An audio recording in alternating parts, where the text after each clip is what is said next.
संघर्ष के कारण में तुनक मिजाज हो गया धनराज। परिचय। प्रस्तुत पाठ संघर्ष के कारण में तुनक मिजाज हो गया धनराज। यह पाठ हमारी पाठ्य पुस्तक वसंत भाग 2 से ली गई है। बच्चों, आपने हॉकी खेला है या देखा है? इस पाठ में आपको हॉकी के सुप्रसिद्ध खिलाड़ी धनराज पिल्ले से मिलवाते हैं। हॉकी के सुप्रसिद्ध खिलाड़ी धनराज पिल्ले जब 35 वर्ष के हो गए, उनका एक साक्षात्कार विनीता पांडे ने लिखा था। इस साक्षात्कार का संपादित अंश यहाँ दिया जा रहा है। विनीता, खिड़की पुणे के तंग गलियों से लेकर मुंबई की हीरानंदानी पवई कॉम्प्लेक्स तक आपका सफर बहुत लंबा और कष्ट साध्य रहा है। उस सफर के बारे में कुछ बताएं। धनराज, बचपन मुश्किलों से भरा रहा। हम बहुत गरीब थे। मेरे दोनों बड़े भाई हॉकी खेलते थे। उन्हीं के चलते मुझे भी उसका शौक हुआ, पर हॉकी स्टिक खरीदने तक की हैसियत नहीं थी, इसलिए अपने साथियों के स्टिक उधार मांगकर काम चलाता था। वह मुझे तभी मिलती जब वे खुद खेल चुके होते थे। इसके लिए बहुत धीरज के साथ अपनी बारी का इंतजार करना पड़ता था। मुझे अपनी पहली स्टिक तब मिली जब मेरे बड़े भाई को भारतीय कैंप के लिए चुन लिया गया। उसने मुझे अपनी पुरानी स्टिक दे दी। वह नई तो नहीं थी, लेकिन मेरे लिए बहुत कीमती थी, क्योंकि वह मेरी अपनी थी। मैंने अपने जूनियर राष्ट्रीय हॉकी सन 1985 में मणिपुर में खेली। तब मैं सिर्फ 16 साल का था। देखने में दुबला पतला और छोटे बच्चे जैसा चेहरा। अपनी दुबली कदकाठी के बावजूद मेरा ऐसा दबदबा था कि कोई मुझसे भिड़ने की कोशिश नहीं करता था। मैं बहुत जुझारू था, मैदान में भी और मैदान से बाहर भी। 1986 में मुझे सीनियर टीम में डाल दिया गया और मैं बोरिया बिस्तरा बांधकर मुंबई चला आया। उस साल मैंने और मेरे बड़े भाई रमेश ने मुंबई लीग में बेहतरीन खेल खेला। हमने खूब धूम मचाई। इसी के चलते मेरे अंदर एक उम्मीद जागी कि मुझे ओलंपिक 1988 के लिए नेशनल कैंप से बुलावा जरूर आएगा, पर नहीं आया। मेरा नाम 97 खिलाड़ियों की लिस्ट में भी नहीं था। बड़ी मायूसी हुई, मगर एक साल बाद ही ऑलविन एशिया कप के कैंप के लिए मुझे चुन लिया गया। तब से लेकर आज तक मैंने पीछे मुड़कर नहीं देखा। आपका विद्यार्थी जीवन कैसा रहा? अपने स्कूल के दिनों से आपकी किस प्रकार की यादें जुड़ी हैं? मैं पढ़ने में एकदम फिसड्डी था। किसी तरह 10वीं तक पहुंचा, मगर उसके आगे तो मामला बहुत कठिन था।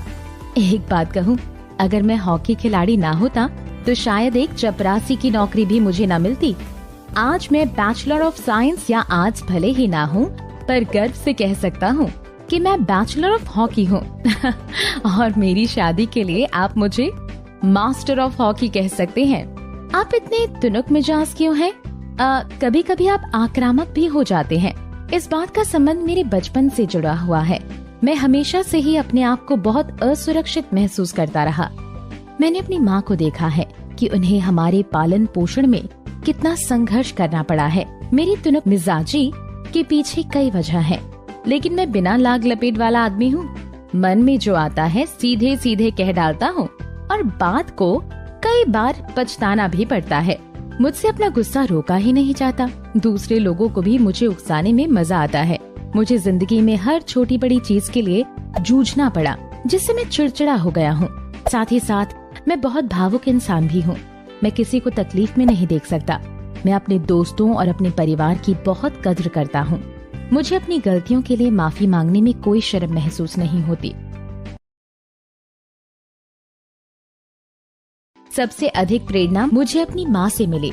उन्होंने हम सब भाई बहनों में अच्छे संस्कार डालने की कोशिश की।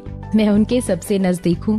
मैं चाहे भारत में रहूँ या विदेश में, रोज रात में सोने से पहले माँ से जरूर बात करता हूँ। मेरी माँ ने मुझे अपनी प्रसिद्धि को विनम्रता के साथ संभालने की सीख दी है। मेरी सबसे बड़ी भाभी कविता भी मेरे लिए माँ की तरह है, और वो भी मेरे लिए प्रेरणा स्रोत रही है। आपने सबसे पहले कृत्रिम घास एक्स्ट्रोटर्फ पर हॉकी कब खेली?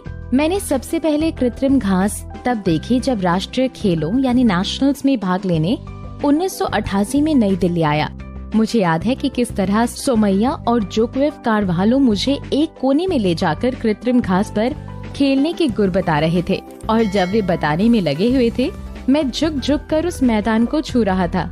मुझे विश्वास ही नहीं हो रहा था कि विज्ञान इस कदर तरक्की कर सकता है जिससे कृत्रिम घास तक उगाई जा सकती है।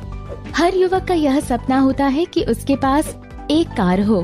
आपके पास अपनी पहली कार कब आई? मेरी पहली कार एक सेकेंड हैंड आर्माडा थी जो मुझे मेरे पहले के एम्प्लॉयर ने दी थी। तब तक मैं काफी नामी खिलाड़ी बन चुका था, मगर ये कोई जरूरी नहीं कि शोहरत पैसा साथ लेकर आए। मैं तब भी मुंबई की लोकल ट्रेनों और बसों में सफर करता था, क्योंकि टैक्सी में चढ़ने की हैसियत मुझ में नहीं थी। मुझे याद है एक बार किसी फोटोग्राफर ने एक भीड़ से भरे रेलवे स्टेशन पर मेरी तस्वीर खींचकर अगली सुबह अखबार में ये खबर छाप दी कि हॉकी का सितारा पिल्लई अभी भी मुंबई की लोकल ट्रेनों में सफर करता है। उस दिन मैंने महसूस किया कि मैं एक मशहूर चेहरा बन चुका हूँ और मुझे लोकल ट्रेनों में सफर करने से बचना चाहिए। लेकिन मैं कर ही क्या सकता था? मैं जो भी थोड़ा बहुत कमाता उसे अपना परिवार चलाना पड़ता था। धीरे धीरे पैसा जमा करके बहन की शादी की और अपनी माँ के लिए हर महीने पुणे पैसा भेजना शुरू किया। आज मेरे पास एक फोर्ड आइकन है जिसे मैंने सन 2000 में खरीदा था, मगर वो किसी कॉर्पोरेट हाउस का दिया हुआ तोहफा नहीं, बल्कि मेरी मेहनत की गाढ़ी कमाई से खरीदी हुई कार है। सफलता का आपके लिए क्या महत्व है? हॉकी को आपने इतना कुछ दिया, इसके बदले आपको क्या मिला?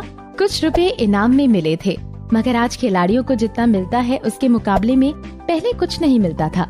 मेरी पहली जिम्मेदारी थी परिवार में आर्थिक तंगी को दूर करना और उन सबको एक बेहतर जिंदगी देना। विदेश में जाकर खेलने से जो कमाई हुई उससे मैंने 1964 में पुणे के भाऊ पाटिल रोड पर 2 बेडरूम का एक छोटा सा फ्लैट खरीदा। घर छोटा जरूर है पर हम सबके लिए काफी है। 1999 में महाराष्ट्र सरकार ने मुझे पवई में एक फ्लैट दिया। वो ऐसा घर है जिसे खरीदने की मेरी खुद की हैसियत कभी नहीं हो सकती। सेलिब्रिटीज के साथ एक ही मंच पर बैठना कैसा लगता है? बहुत अच्छा।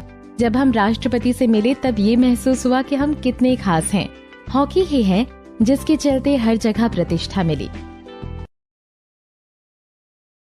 सारांश। तो बच्चों, आज हमने देखा